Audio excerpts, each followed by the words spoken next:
Baik, assalamualaikum warahmatullahi wabarakatuh. Saya Khairon Adabi dari Prodi PGMI semester 1 bagian A. Di sini saya akan berbicara tentang dasar-dasar pendidikan. Langsung saja, saya akan menjelaskan tujuan pendidikan menurut Islam. Dan yang kedua, konsep guru menurut Islam. Dan yang ketiga ialah konsep murid atau peserta didik.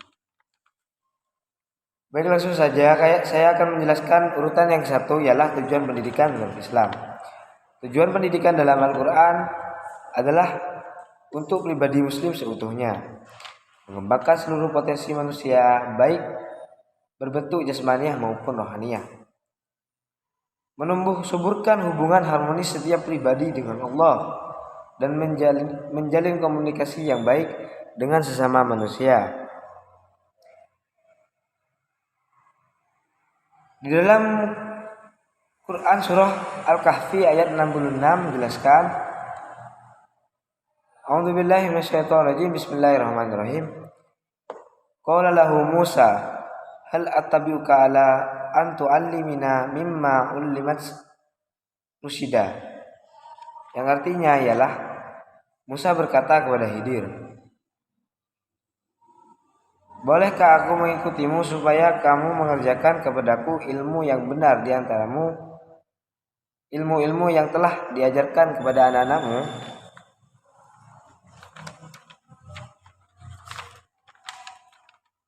Di dalam hadis Nabi Muhammad juga menjelaskan yang diriwayatkan oleh Al-Hakim dari Ibnu Abbas yang berbunyi, iftahu ala suyanikum awalan kalimatin bila ilaha illallah, yang artinya bukalah pertama kalimat untuk mendidik bayi-bayimu dengan kalimat tauhid la ilaha illallah. Untuk yang kedua ialah konsep guru menurut Islam. Guru di dalam pendidikan Islam mempunyai kedudukan yang tinggi. Tugas pendidikan dalam pandangan Islam secara umum ialah mendidik, yaitu mengupayakan seluruh potensi anak didik, baik potensi kognitif, afektif maupun psikomotorik. Potensi ini harus dikembangkan. Potensi ini harus dikembangkan secara seimbang sampai ke tingkat yang paling optimal. Seorang guru tidak hanya memberikan ilmu pengetahuan, tapi juga sebagai pendidik membentuk akhlak dan kepribadian sehingga menjadi manusia yang baik yang disebut dengan insan kamil. Di dalam Quran surah Ar-Rahman ayat 1 menjelaskan yang berbunyi, Ar-Rahman allamal Quran khalaqal insan allamahul bayan, yang artinya Tuhan yang Maha Pemurah yang telah mengajarkan Al-Quran, Dia menciptakan manusia, mengajarkan pandai berbicara.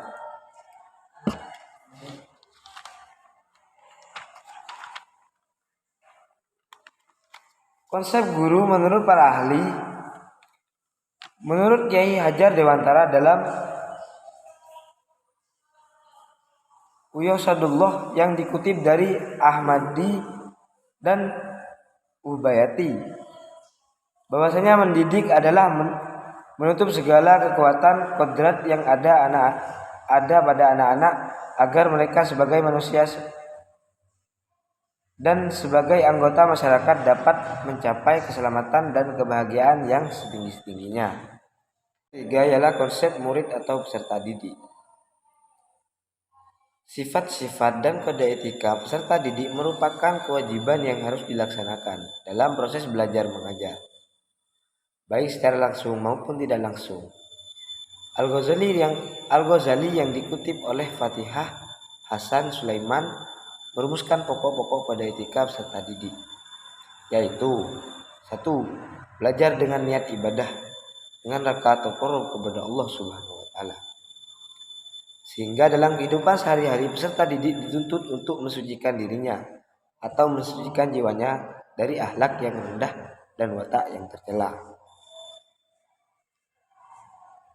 dan mengisi dengan akhlak yang terpuji, tahallili, Perhatikan di dalam Quran surah Al-An'am ayat 162, Az-Zariyah 56. Dan untuk yang kedua, mengurangi kecenderungan pada duniawi dibandingkan masalah ukhrawi. Quran surah Ad-Duha ayat 4. Yang artinya belajar tak semata-mata untuk mendapatkan pekerjaan, tetapi juga belajar ingin berjihad melawan kebodohan demi mencapai derajat manusia yang tinggi, baik di hadapan manusia dan di hadapan Allah Subhanahu wa taala. Dan yang ketiga ialah bersikap tawaddu atau rendah hati dengan cara meninggalkan kepentingan pribadi untuk kepentingan pendidiknya. Sekalipun cerdas, tapi bijak dalam menggunakan kecerdasan itu pada pendidiknya. Termasuk juga bijak kepada temannya yang IQ-nya lebih rendah. Baik, kurang lebihnya dari saya. Wassalamualaikum warahmatullahi wabarakatuh.